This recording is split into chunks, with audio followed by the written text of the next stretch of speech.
I'm not going to go specifically into the basement tapes. There's a lot of tapes. A lot of portions have been released, but supposedly the majority have not. And some people theorize that's because they had help planning it, possible FBI agents, possible MK Ultra cover-up. I mean, those are the real dark sides of these conspiracies.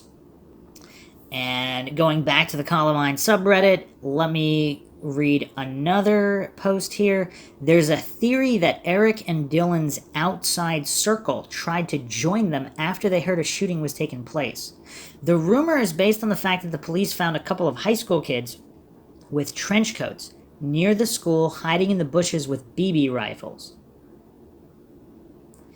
Also, that the perpetrator of the subway murders that happened a year after Columbine is somehow connected to the shooters. And some people actually don't even know about the subway murders.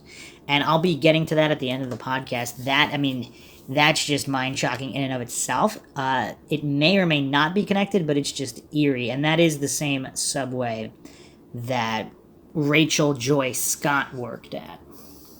So there was a couple issues here. There's actually a video of kids being arrested in a field nearby, and there's a lot of strange oddities that have never been properly explained.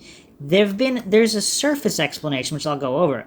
Apparently, Jacob Apodaca and Chris Wisher were in Weaver Park near Columbine High School when they allegedly saw a shooter duck down in the bushes with a shotgun in hand. One possible explanation here is Larry Petty, a 27-year-old man, was arrested after running toward the school with a knife and an empty .22 caliber bolt-action rifle. He claimed it was an air-pump .22 cal BB pellet gun, but the arresting officer opened the bolt to check for ammunition, so he would have been able to tell. Perry claimed that a student called him at 11:30 a.m. to stop the gunman, though he later admitted he hadn't known anyone at the school since the early 90s. I mean, there's not a lot that makes sense here. John Ungerland said he saw Robert Perry driving a red Geo Metro near the school at about 2:30 p.m. According to him, someone fitting Joe Stair's description was hanging out the window with a pistol, and they were both wearing trench coats. His girlfriend, Jenny Matthews, also got a small glimpse of them, and though she could not identify either one, she gave similar descriptions of their appearances, hair color, ages, dress. However, she said the object one of them was holding was 2 feet long, and she thought it was a camera. Camera or not, it's still plenty suspicious. And I'll be getting into the theory with the possibility that there were other shooters. So according to... So there's a number of reports that have been released.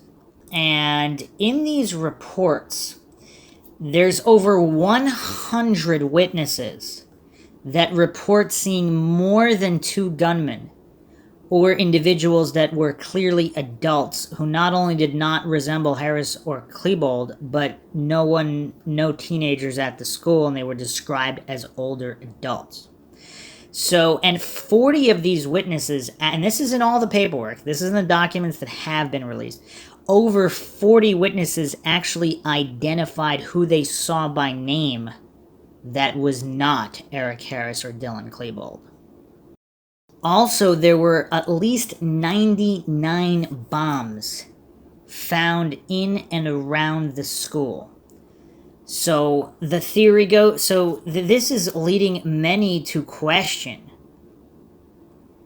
the official narrative because, and these are posts from various subreddits, including the conspiracy subreddit on Reddit, which gets a lot of action, of course. How could 2 teenagers have transported and positioned all of these devices? Why do so many witnesses identify others, not Harris and Klebold, as carrying duffel bags into the school? Sheriff John Stone said, "I've never thought it was just 2 suspects because of the amount of stuff that was brought in, but we don't have enough to charge anyone." This was Associated Press, July 29th, 1999. So he actually made this statement. More points here from the conspiracy subreddit. Following a tour of the school, Governor Bill Owens told Channel 9 News, April 23rd, 1999, quote, "The officers in there are convinced there had to be more people involved. There's just too much stuff in there," end quote. And new evidence tonight, Dylan Klebold and Eric Harris may not have acted alone. FBI sources tell CBS News the detonator on the propane tank bomb found in the kitchen is so sophisticated, it is unlikely that the two made it themselves. Bill? Why did at least 35 witnesses report hearing gunfire or explosions after 12 p.m. when Harris and Klebold were alleged to have killed themselves? According to Denver Post, April 21st, 1999, by 3:45 p.m., shots still rang out inside the school. That's quite curious, isn't it? And even the most devout coincidence theorists have failed to explain that as far as I was able to find. Why did so many witnesses recall hearing gunfire and explosions simultaneously or near simultaneously in different parts of the building when the suspects were officially together for the entirety of the attack? I mean, you could even pick some stuff out on some of the news footage where you can see muzzle flash on different floors. I don't know. It's weird. Why did a number of students recall hearing fully automatic gunfire when no automatics were officially used? How would the suspects have obtained fully automatic weapons? Why does the final report of the Jefferson County Sheriff's Office indicate that the suspects never went to science rooms 1 and 8 when numerous shell casings were discovered in this area? Why does the final report of the Jefferson County Sheriff's Office include no mention of one suspect's brief exit on the east side of the school as reported by multiple witnesses? If the suspect on the roof was in fact an innocent repairman, why did witnesses see him aiming a weapon? Were shell casings found on the roof as some have said? Did a film of one or two of the suspects on the roof provided to the police exist as 3 witnesses maintain?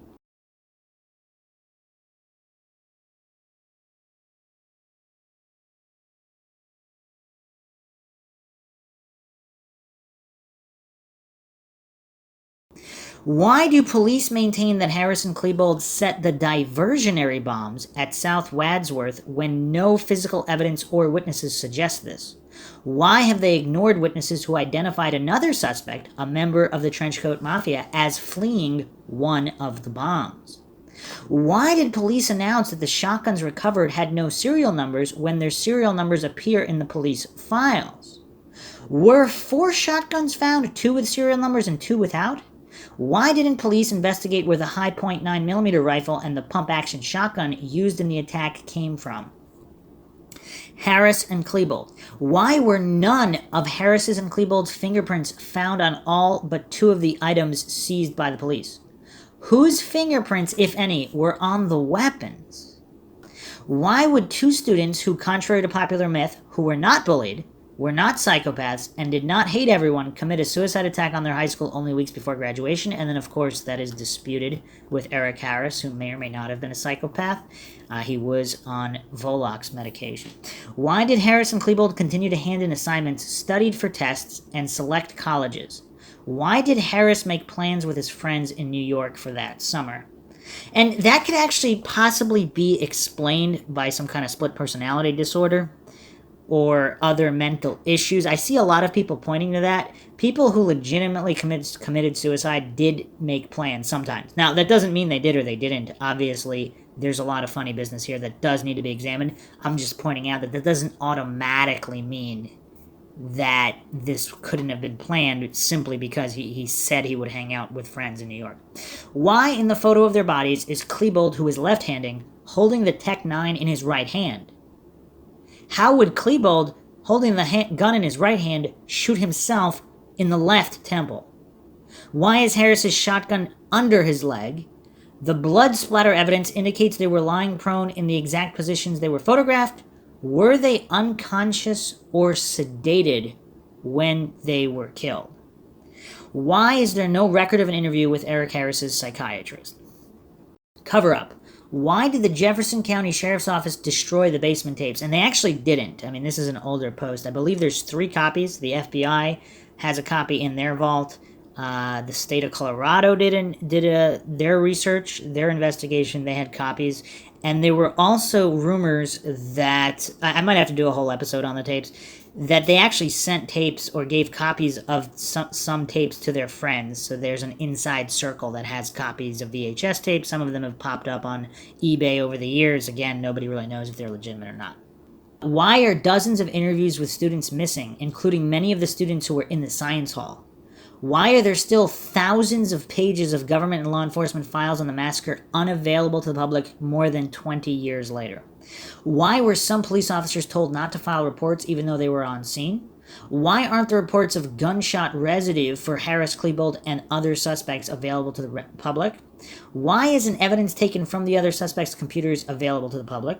Why won't the school district release their report on the shooting, which included lengthy disciplinary records of trenchcoat mafia members? Why hasn't footage from the administration and library areas been released to the public? Is it sheer coincidence that the footage of the bombs being placed in the cafeteria is missing, allegedly because a custodian switched the tape at precisely this moment? Why does local media refuse to release their footage from the first half hour of the attack? Why have some former students indicated they were blown off or even intimidated by police? Why do so many students' families believe they were targeted and harassed after the attack? Strange calls, phones tapped, mail opened, and other highly upsetting occurrences. A covert operation. Why was an affidavit that was drafted to search Harris's home for explosives, based on statements on his website, in March 1998 never filed? Why did the Jefferson County Sheriff's Office hide this from public knowledge until September 2001? Why did a group of 20 state officials meet several days after the massacre and conclude they would suppress this information? Why were the originals of the affidavit destroyed? Why did police and emergency services refuse to enter the building or save victims for hours? Why wasn't school resource officer Neil Gardner present when the shooting started? Why was a sniper who had a clear shot on one of the armed suspects ordered not to fire? Why were the ATF, FBI, and U.S. Army present? Who was the two-star general visible on tape, and what function did he serve? Why was the memorial days later ringed with military trucks? Why were law enforcement personnel, including a sheriff from Jefferson County, at Columbine High School earlier that morning? Uh-oh. I actually didn't know about that.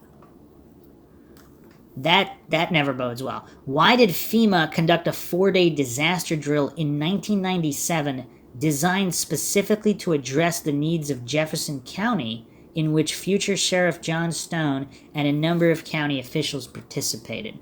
So this is actually a post from November 6, 2005, tapatalk.com, and these are forums that assemble posts from various places. This post is from Star Viego. It was a dark and stormy night, so I spent my time surfing the web looking for Columbine-related info. I came across this website, mipt.org, and applied to access 2 publications they had on Columbine. I thought they were internet downloads, but they came through the mail. One of them was a 36-page copy of a manuscript titled The Shootings at Columbine High School, Responding to a New Kind of Terrorism. It was written by Susan Rosegrand for Richard Falkenrath, Assistant Professor in Public Policy, and Arnold Howitt, Executive Director, Taubman Center for State and Local Government, for use at the Executive Session on Domestic Preparedness, John F. Kennedy School of Government, Harvard University. Funding was provided by the Office of Justice Programs, U.S. Department of Justice, 0301. Most of it consists of making excuses as to law enforcement's slow response, confusion, communications problems, but they did have a pretty good analysis of the chain of command during the incident. Incident command structure. This is page 3. These are select excerpts by this poster.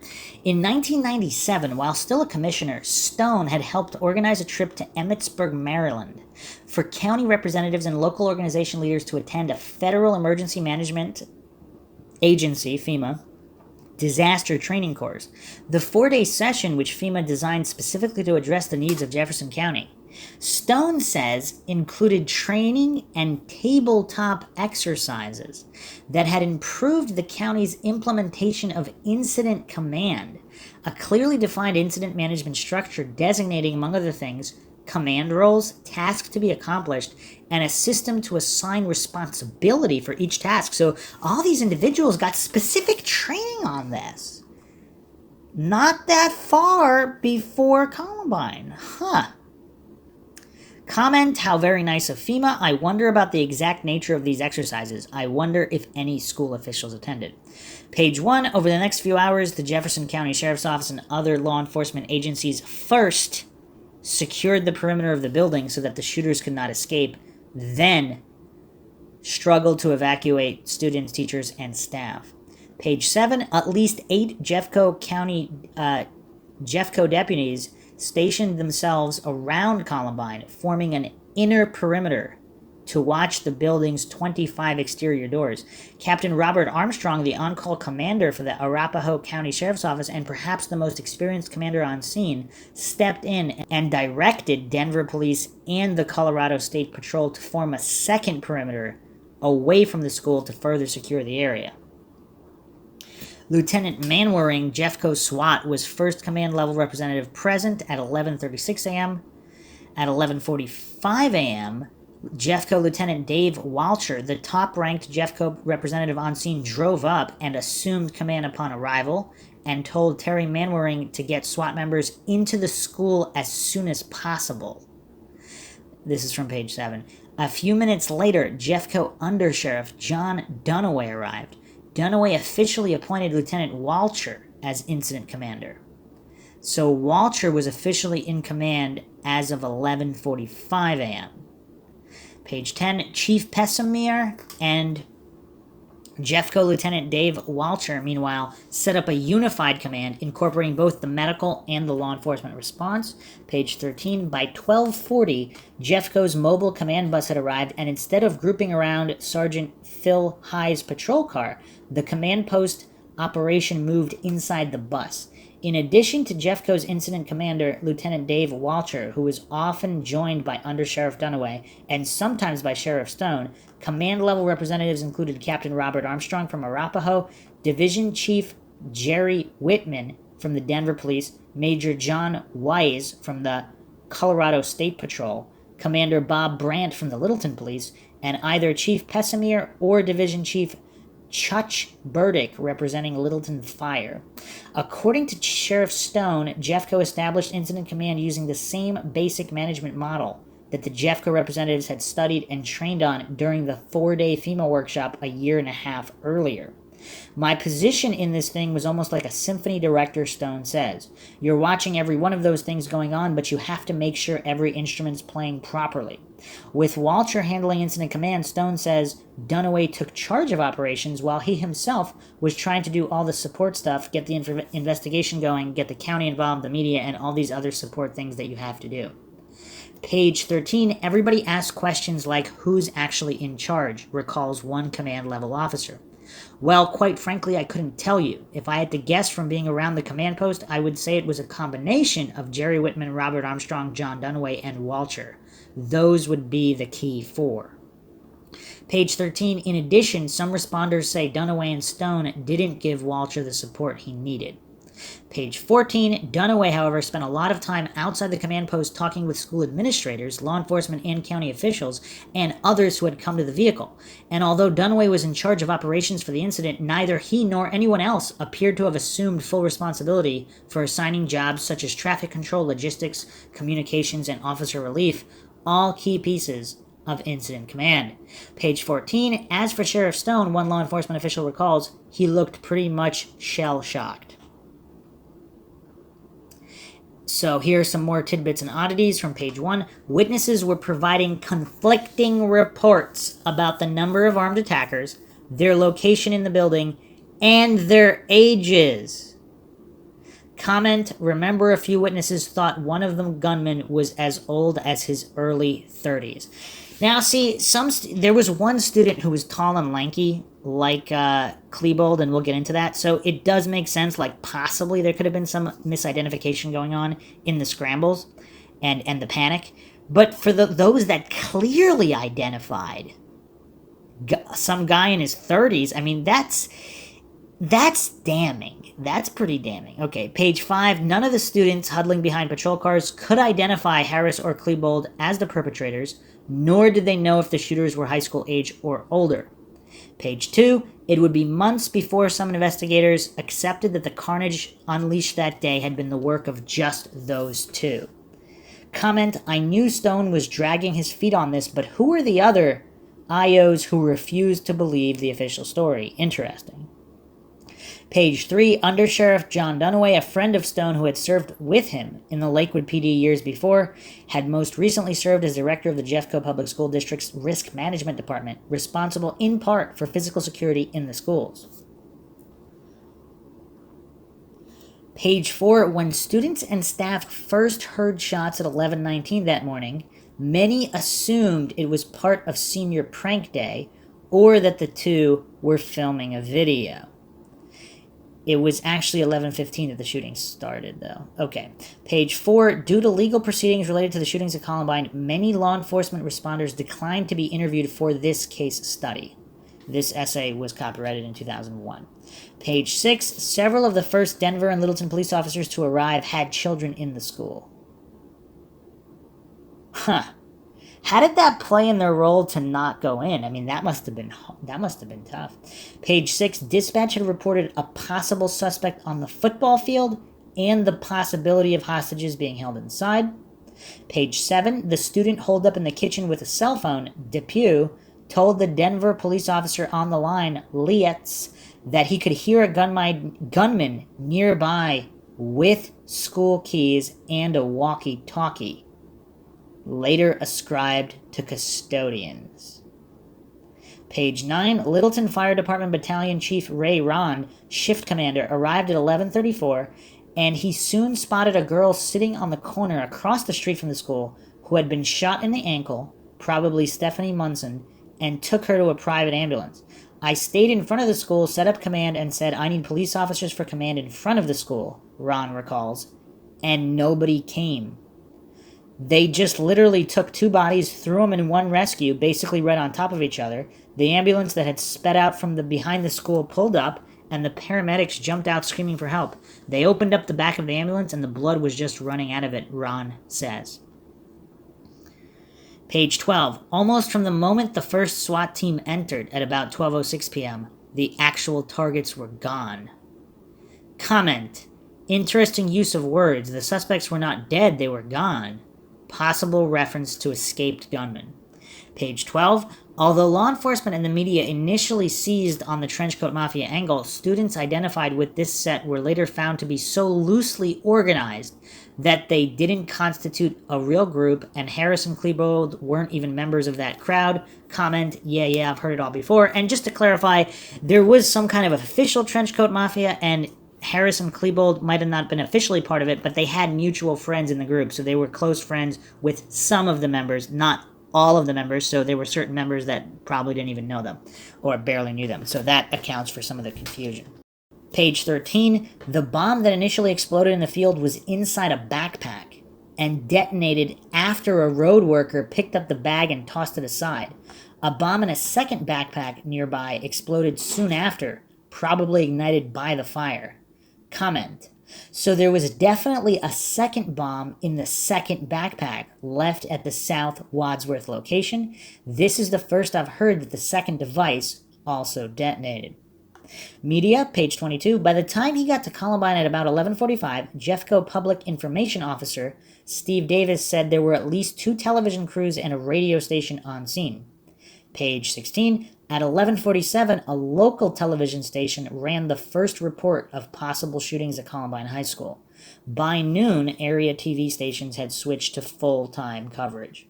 Page 18. Because of the bomb outside the west doors, the SWAT team didn't enter there, nor did it go through the open emergency exit door leading straight to the library, out of which a number of distraught students had escaped about an hour and a half earlier, because there was a bomb visible there. Comment. Another bomb blocking the North Library exit door. This is the first I've heard of this. Page 12. At 12:14, although in reality Harris and Klebold were already dead, students on a cell phone in the school reported to 911 that the shooters were nearby. Page 18, although Harris and Klebold had been dead for more than a half hour, the command post was still receiving regular cell phone reports of gunshots and explosions from students and staff hidden throughout the school, which further complicated the search. Investigators later speculated that those hidden were actually hearing the sounds of SWAT teams breaking down doors. Page 19, by 1:15, investigators had gone to both students' houses. Page 21, reports of earlier gunman sightings coming in at the same time as more up-to-date reports led responders to, quote, think there were 6 or more shooters in the school, end quote. Let me read that again. Reports of earlier gunman sightings coming in at the same time as more up-to-date reports led responders to, quote, think there were 6 or more shooters in the school, end quote. So not just 1 or 2 extra guys. They thought there were 6 or more. Other estimates were 5 or more. Sanders, page 24, shortly before 2 o'clock, Jeffco SWAT Barry Williams had received the first reports from dispatch alluding to the critically injured Dave Sanders, one alerting him to an injured teacher in the science area, while another, later found to have identified the wrong room, said a male was doing CPR on a victim in the library and that a blue and white shirt was hanging from the doorknob to signal the victim's presence. From the reports he had received, it wasn't clear whether there was just one victim or a few in different parts of the school. Comment, I don't remember anybody giving Sanders or anyone else CPR, do you? Page 25, according to one report, the Lakewood SWAT team, which had positioned itself south of the school, volunteered to try to rescue the bleeding victim upstairs, having seen the sign in the window. But Incident Commander Walcher vetoed the attempt, claiming there would be too much risk of surprising teams already inside and precipitating dangerous crossfire. That's messed up. Page 26, at 2:42, Williams' team finally reached the critically injured teacher, Dave Sanders. They awaited for a paramedic to arrive. After the 2 SWAT members waited for about 20 to 30 minutes, a Denver paramedic finally arrived and declared that he had died. Couldn't they have gotten him outside? I mean, that doesn't make a lot of sense either. Page 27, the only untoward occurrence, and of course the conspiracy theorist might say they didn't want him to survive if he knew what really happened, if it wasn't the official story. Page 27, the only untoward occurrence of the second sweep of SWAT was when a SWAT team used frangible slugs fired from a shotgun to blow the hinges off a locked door without warning the other teams in advance, sparking a short-lived armed response. Comment, this is interesting.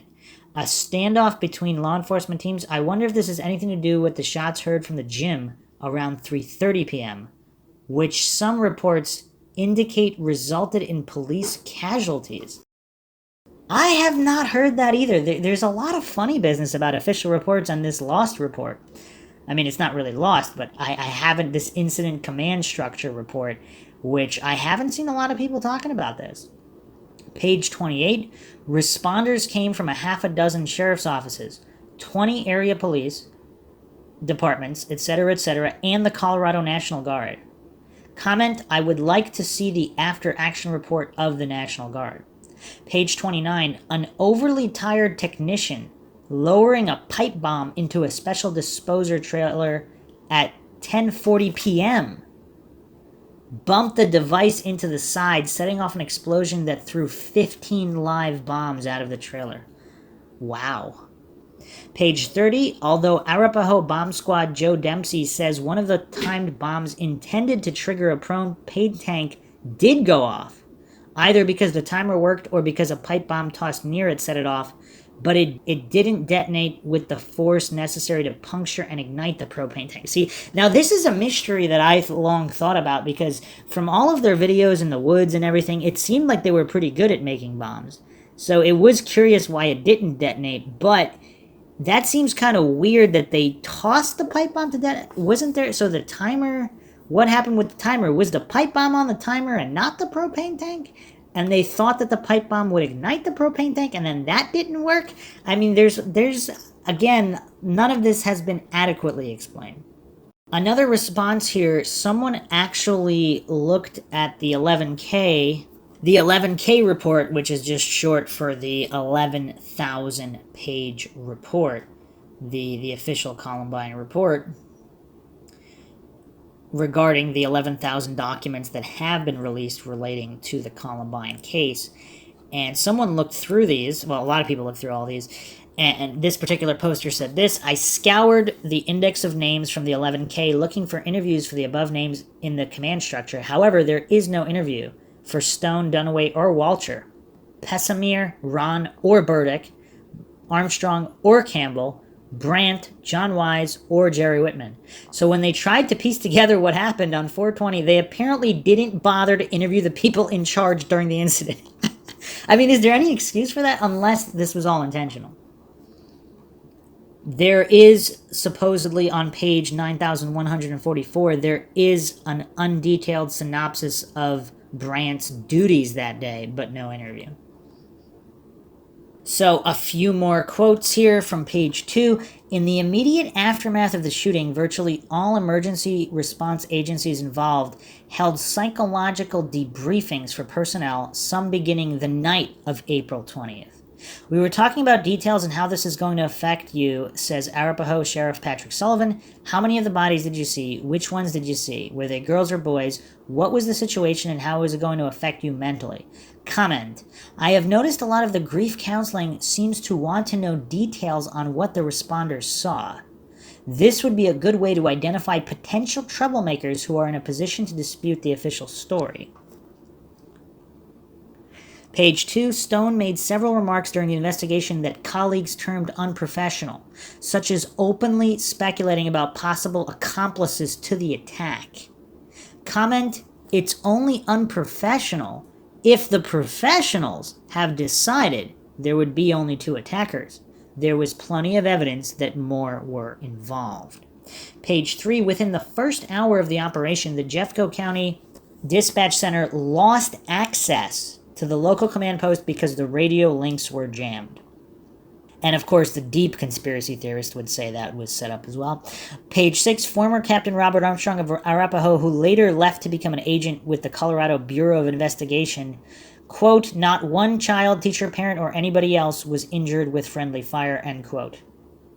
Interesting. Page 8, Deputy Inspector Joe Dempsey, bomb squad leader for the Arapahoe Sheriff's Office, says the shootings at Columbine demonstrated the importance of involving bomb experts in early tactical decisions. Had bomb technicians deployed along with Lieutenant Terry Manwaring's SWAT team, for example, Dempsey says, they could have told Manwaring that the bombs obstructing the emergency exit from the library posed no risk as long as they weren't moved.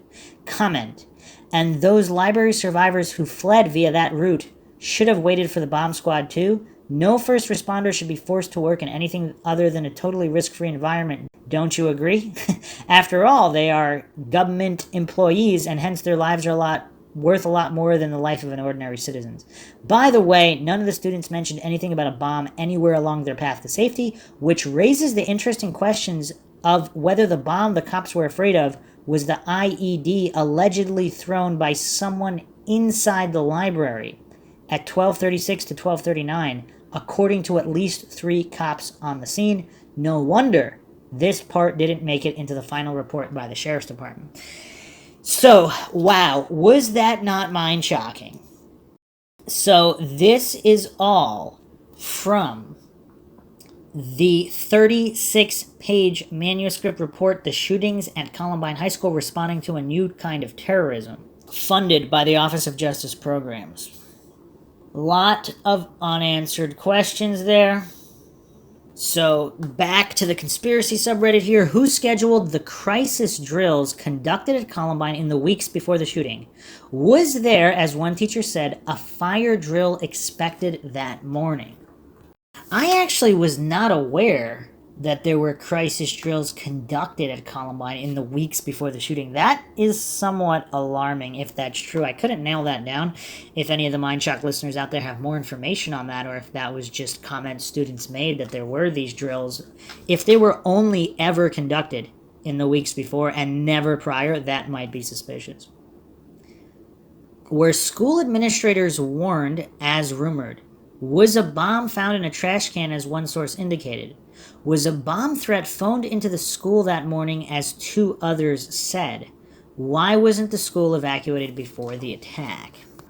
I also couldn't find a lot of information on this rumored bomb threat. There were rumors that people were told not to go to school that day, but let's continue here. Is it a coincidence that the 100 school administrators, including a handful from Littleton, attending a workshop entitled Crisis Response, Prepare for the Unthinkable, It Could Happen to You, on April 19th, the day before the attacks? Is it coincidence that the main presenters at this workshop were the Jefferson County School Response Team? Uh-oh, we're going firmly into MINDSHOCK land now, because I did not know this either. This is the Daily Camera. April 21st, 1999. Shooting follows crisis talks. Coordinator had said Jeffco response team was outstanding, by Margie McAllister, camera staff writer. More than 100 school officials, including a handful from Littleton, sat through a state workshop Monday, which was prophetically titled Crisis Response, Prepare for the Unthinkable, It Could Happen to You. The main presenters, the Jefferson County School Response Team. Jeffco was very organized, outstanding, said Coordinator Janice A. Hartman-Gruber. When I heard the shooting was Columbine, I thought, well, they have a good response team. Really? That's the first thing she thought? That's really weird. Hartman-Gruber said she also felt like I was dying inside when she first heard about the Columbine high school shootings. I mean, that's a little bit more, seems like a more appropriate response. The news came immediately after saying goodbye to the keynote speaker, Karen McCustian from Paducah, Kentucky, where a student opened fire at a high school prayer meeting, killing 3 girls. McCustian was flying out of Denver International Airport to another conference on violence in the schools. Hartman-Gruber said that at first she could not believe the Littleton incident was happening a day after her emergency preparation class. It was too eerie, she said, of the coincidence. Hartman-Gruber, Deputy Executive Director of Colorado Association of School Executives, set up Monday's annual workshop to deal with issues that appeal to school districts throughout the state. The program was co-sponsored by the Colorado Association of Secondary School Administrators. We wanted people to know how to handle a crisis before it happened, Hartman-Gruber said. We don't want districts to sit back and wonder what to do. What people heard is the importance of having a plan in effect, of being coordinated, of having ways to keep the lines open so that the hospital and police, the parents, can get there. So she thinks they actually did a good job here? That's weird. And wow. All I can say is wow. I mean, that is a heck of a coincidence. And there seems to be one in a lot of these big events. Weird. Very, very weird. Why were 6 of 7 of the teams assigned to investigate the attack headed or co-headed by an FBI agent, with the one exception headed by a former FBI agent?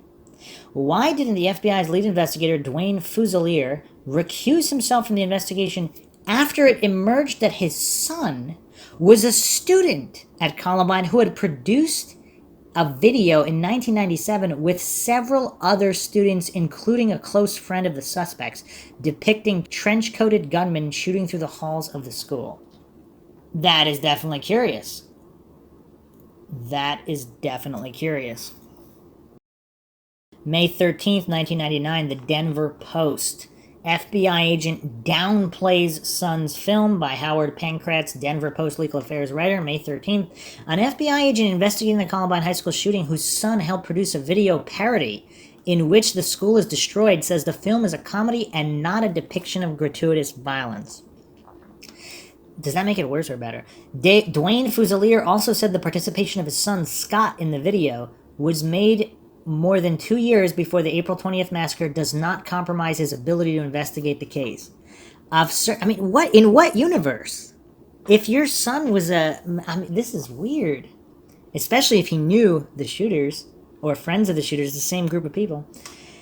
I've searched my heart and soul for anything that was wrong here, that the kids who made the videos should not have done, Fusilier said, and there was certainly no evil intent. It is a terrible irony, and they would never make that video again. Fusilier said he was speaking to the Denver Post as a Columbine parent, not in his capacity as an FBI agent. I mean, doesn't that... I mean, even saying something like that, doesn't that make it painfully obvious he should not be heading this investigation? Scott Fuselier, now a college sophomore majoring in film and television production, said Wednesday that the group of Columbine students who made the video intended it as a complete comedy. We wish everyone would understand that it was a comedy that makes fun of violence in movies and on TV, said Fuselier 19. We intended to make fun of action movies and how absurd they are. Other news organizations have raised questions about the video and whether Fuselier can investigate the Columbine case objectively. I mean, even if there was no video, I mean, he's even stating it himself. He's speaking as a parent of somebody who went to the high. I mean, it's weird. The 9.5-minute video was made as part of a class exercise and shown to Columbine High School students in early 1997. Scott Fuselier, then a senior, acted in the video and helped produce it. It consists of 4 primary characters. One character, the bad guy, is intent on vaporizing Columbine by shooting a beam from a satellite hovering high over Colorado. Another character, a good guy, who wears a trench coat, is intent on stopping the bad guy from vaporizing the school. The third character is a fellow who mistakenly thinks the good guy stole his pen. The fourth character is a fellow who believes that he was cut off in traffic by the one who lost his pen. During the video, the trench-coated good guy fires a gun at the bad guy as the bad guy runs out of the school. During the next few minutes, the characters shoot weapons at one another at various locations away from the school, never hitting each other. They finally end in a standoff. At that point, they decide to set aside their differences. However, they don't stop the plot to vaporize the school.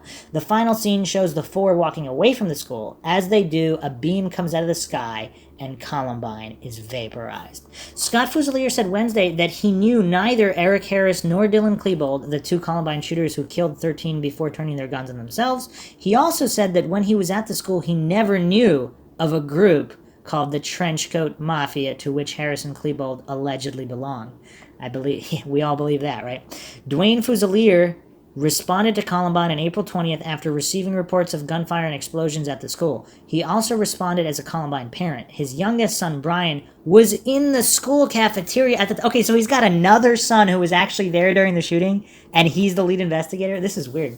And managed to escape after seeing one of the bombs explode. Fuselier said that when he got home about 9 p.m., he was met by Brian, and they hugged and cried. It was all I could do, Fuselier said. He was safe. Fuselier said he believes he can act as one of the investigative supervisors and sees no conflict of interest. However, he said if either the FBI or the Jeffco Sheriff's Department believes there's a conflict, he will immediately step down. He said the issue has been discussed internally and he remains on the case. Fuselier said one girl who lost a brother in the massacre came up to him recently and assured him that she and others who saw the video recognized it was intended as a comedy. None of us students who saw that in any way saw it as threatening or a violent movie. Fuselier quoted the Columbine graduate as saying, "We thought it was very funny and we appreciated it." Is there any way we can verify that statement? All right. Okay, wow. I mean, the amount of coincidences here, I mean, this is mind-shocking. There's quite a lot of coincidences here. Why was the U.S. Attorney's Office consulted on prosecutive decisions in this case? Why didn't the governor's office give Justice Erickson subpoena power? How could the Columbine Review Commission conduct an investigation without subpoena power? Why did investigators show a remarkable lack of curiosity about connections with numerous similar school violence-related incidents occurring around the same time in the Metro Denver area and around the country? I have to do a dedicated podcast on that because that's a major rabbit hole. A couple other coincidences in the aftermath. This was posted by Toronto's Angry Ghost. Is it a coincidence that so many unexplained suicides and homicides occurred in the area after the attack? Bobby Patterson, an ex-con who knew the suspects and victim Isaiah Scholes and allegedly hung himself in his home in Wheat Ridge, Colorado on April 29th, 1999. His mother said he did not want to go to jail again. This is from page 21470 from the JCSO files. Sean Brenner, student of a nearby school who committed suicide on May 6th, 1999. A week after the massacre, he reportedly told a friend that he felt guilty because he had heard a rumor about an impending attack on Columbine. Page 24945. Would that be enough to commit suicide? That's weird. Dana Plato, An actress who died of an alleged prescription overdose in Oklahoma, some believe it was murder, on May 8, 1999, weeks after leaving the home of Rachel Scott, whose family had briefly taken her in. Scott was officially the first to be killed. Her diary contained cryptic statements that she suspected she would soon be killed, possibly shot. Plato's whereabouts on April 20th are unknown, but her name appears on the Master Index of Names. Corey Hager, Columbine student, was killed in a vehicle accident in North Dakota, July 10, 1999. Hager was officially off campus when the shooting occurred, despite 2 witnesses placing him in the cafeteria. His interview is missing from the files. Carla Ann Hochschulte, the mother of wounded, paralyzed student Anne Marie Hochschulte, allegedly shot herself in a gun store, October 22, 1999. According to the BBC, a second round was fired after she shot herself in the face. There is no explanation as to how she would have loaded the gun. She would not have been given bullets, and the store clerk unfortunately claims he had his back turned. Anne Marie had told investigators she could identify the shooters. This is weird. So this is BBC News, October 23rd, 1999. America's Columbine mother commits suicide. The mother of a student wounded in the Columbine High School massacre walked into a pawn shop on Friday, asked to see a handgun, loaded it, and then killed herself. Police said Carla Hochschulte, 48, shot herself in the head with a .38 cal handgun while a shop assistant was running a background check to authorize her purchase. Mrs. Hochschulte bought ammunition with her into the Alpha Pawn shop in Englewood, Colorado, and asked to see the gun, according to local police. When the assistant turned his back, she apparently loaded the weapon and fired twice, striking herself once and hitting the wall with the second bullet. She left a note, but its contents were withheld by authorities. Her 17-year-old daughter, Anne Marie, was shot several times in the spinal cord, back, and chest in the April 20th shootings at the high school in Littleton, Colorado. Wow. Yeah, those are weird details. Nicholas Kunzelman and Stephanie Hart, Columbine students who were shot to death, this is the subway murders, in a subway 2 blocks from Columbine High on February 14th, 2000. No money had been taken from the register. Kunzelman and Hart, according to Donna Taylor, whose son was shot at Columbine and who's very active in the case, knew Harris and Klebold. Hart's interview is missing. Among the former employees of the subway was Rachel Scott. Greg Barnes, Columbine student who helped keep teacher Dave Sanders alive, allegedly hangs himself May 4th, 2000. His family and friends recalled he had been in good spirits and had expressed excitement about the basketball season next year. Ben Kuhn, Columbine student, allegedly hangs himself in 2001, date unknown. Jonathan Ladd, Columbine graduate, dies in a mid-air plane collision over North Denver, January 27, 2003. SWAT immediately takes control of the scene. Ladd was in the school on 4/20/99 and told news about a bomb threat that morning. Uh-oh. So I was going to completely write that off because mid-air plane collisions, although extremely rare, do happen. So, and it was several years later. This is January 27th, 2003. So it seems like genuinely unrelated. However, first issue, why would a SWAT team immediately take control of the scene? Okay, here's where it gets crazy. So Ladd was the one who told news that there was a bomb threat that morning. Now, we're about to go down even more rabbit holes. So, this is zdnet.com by Alan Boyle, April 27th, 1999. On the watch for web warning signs. The Colorado tragedy has sparked a new round of soul-searching over the net's dark side, and some net-savvy kids say they're feeling a backlash. This was posted April 27th, 1999. This is 7 days. 7 days after the shooting. The web warning signs of last week's Colorado school massacre slipped beneath the radar of parents and school administrators online services, police, and outside watchdogs, but that radar is now working with a vengeance, and some net-savvy kids say they're feeling a backlash. More than a year before Eric Harris and Dylan Klebold went on their April 20th rampage at Littleton's Columbine High School, killing 12 students and a teacher as well as themselves, Harris posted detailed descriptions of the pipe bombs they were making on a website. When a teenage friend, Brooks Brown, saw those documents in March 1998, he thought the police should be notified. My parents talked to the bomb squad, Brown told NBC News. The Jefferson County Sheriff's Department filed a report on what it considered a suspicious incident, said spokesman Steve Davis. But nothing further was done. Columbine student Jonathan Ladd, meanwhile, said he also raised concerns about the school clique that Harris and Klebold joined, the Trenchcoat Mafia. Warning signs overlooked. 6 months ago, when Ladd took over as the student administrator for the school's website, he came upon material that group members, not including Harris and Klebold, posted while they were running the site. Ladd found a dark website with disturbing art, weird song lyrics, and, quote, probably message about different hate things, end quote, and said he reported it to the school's technology administrator. School officials told him to delete the data, but didn't seem worried about the content, he said. I just did what I was told and got rid of it, he told NBC News' George Lewis. School officials were not available Monday to comment. A couple of months ago, 2 researchers at the Simon Wiesenthal Center also spotted the Trenchcoat Mafia's web material. The Los Angeles-based center monitors more than 1,600 websites produced by hate groups.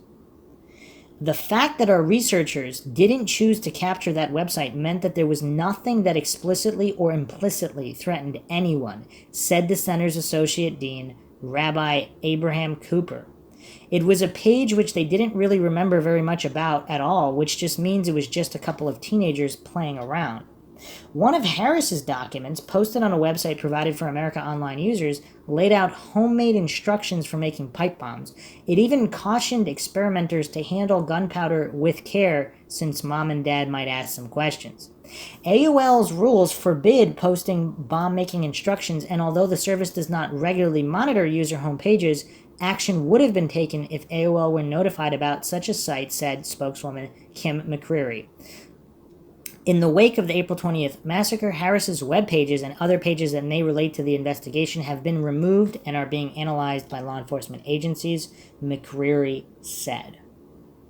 And then there's just a whole bunch more general material there not having to do with Ladd. So I still can't find the exact report that Ladd... So he told News that there was a bomb threat that morning. So perhaps that was aired live on the news and then never aired again, because I don't know where people are getting information that Jonathan Ladd himself was the one who told that there was a bomb threat that particular morning. I mean, obviously there were other rumors, but I don't know if they've been nailed down. All right, moving on here. Erica Lee Lapine, found dead, 24 years old, of undisclosed causes in prison on January 18, 2004. Lapine had been arrested in Appleton, Georgia in September 98 for planning to murder her mother. One of the male students she attempted to enlist in the plan was arrested along with a friend on April 19th, 1999 for planning an attack on their high school? Okay, so this is in Georgia. They both wore black trench coats and were described by police as a carbon copy of the suspects in Colorado. There were early reports, later revised, that they had been communicating with Harris and or Klebold online, or had been going to the same website. And I'll be going down that rabbit hole in another podcast. Joseph Stair, a founding member of the Trenchcoat Mafia, allegedly strangled himself with an extension cord on September 14th, 2007. Days before the long-delayed dedication of the Columbine Memorial in Clement Park. There was blood on his face and on the floor. Stair graduated in 1998. He spoke openly of a hit list and plans to blow up the school. He continued to make frequent visits to the campus to see his friends, even after being asked not to. There are witness statements that place him on campus that morning at the moment the shooting began, and a number of witnesses who heard the attackers address an accomplice named Joe.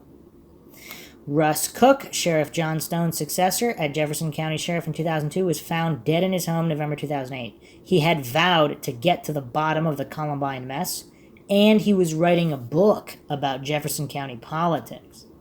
In 2002, before his electoral victory, he said, "I still don't know what the truth is with Columbine." Wow.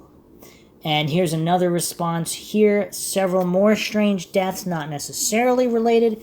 Brian Stone, Sheriff John Stone's son, 15, reportedly hung himself in April 1988. It's unknown whether he was a student at Columbine. Robert Mallon Craig, a graduate of Columbine and an associate of the Trenchcoat Mafia. He is alleged to have shot and killed his stepfather, a police officer, and then himself on April 29, 1997. Ron Lattin, a student at Columbine High who allegedly hung himself several months before the attack, approximately January 1999. Matthew Depew, a graduate of Columbine, allegedly electrocuted while working on power lines June 15, 2013. Depew was locked in, may have been a witness to mysterious police actions inside the school, including possible elimination of other suspects. Depew's father was with the Denver PD and reportedly one of the first officers on the scene. According to the Denver Post, June 19, 2013, the cause of Depew's death is still under investigation by the Eddy County Sheriff's Special Investigations Unit. Excel is also conducting its own investigation. The results of this investigation and why a power lines accident would be of interest to the SIU remains unknown. And Depew's witnessing of action comes from, again, we'll go to Tapatalk. This is a post by Mama for Paws, Jeremy and Brett, and the Trouble with SWAT. Wow, Star Viego. So this is from the York Daily Record, April 22nd, 1999.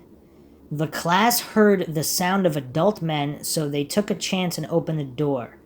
Quote, "Everyone put your hands on your head and run. If you don't, you will be shot," they said. And this is sophomore Jason Bear's story. He hid in the science hall with his class. So Jason led the class down the stairs and through a cafeteria. The comment here by Star Viego is, so after having to fear for their lives for the previous 2 or 3 hours, now the victims are subjected to death threats by the good guys. That's crazy that they said that. You will be shot. Wow. So here's a few issues with Matt Depew. This is from page 2825. Matthew stated a fellow student by the name of Jeremy Mullen came to the door and began pounding on it. "Help, they're after me." They decided not to open the door and let him in because they were afraid of what was going on outside. Matthew stated he didn't know if Jeremy was taken hostage and was being used as a ploy to get them to open the door. Lietz on the phone with Depew for virtually the entire time. This is page 2840. At one point, one of the suspects pretended to be Jeremy and attempt to trick his way in. Ryan Deathridge, wow, that's a heck of a name, 2807. Ryan Deathridge said someone knocked on the door where they were hiding and said to them that he needed in because he needed a place to hide.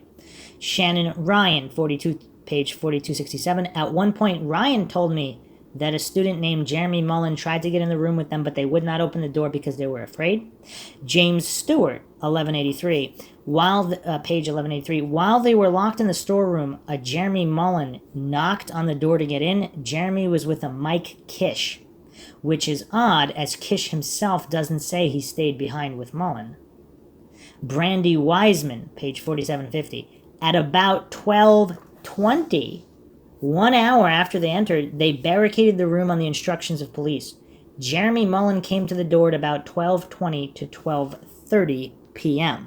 So let's keep in mind, according to the official narrative, by 12:08 p.m., Harris and Klebold had killed themselves. So at 12:02 p.m., they went back to the library. Between 3 and 6 minutes later, they walked to the bookshelves near a table, and by 12:08 p.m., they had killed themselves. So, back to the report here. This is Brandy Wiseman's testimony, 4750. At about 12:20, so this is after they're dead according to the official narrative, Jeremy Mullen came to the door between 12:20 and 12:30 p.m. He asked them to open the door and told them he was going to help them, but they did not open the door because they were afraid it might be the gunman. In a short time after Jeremy left, there were knocks at the door. She knew it was the gunman at the door. She said they could hear them reloading their shotguns and other guns in front of the door, and then began shooting at what she thought were appliances in the kitchen.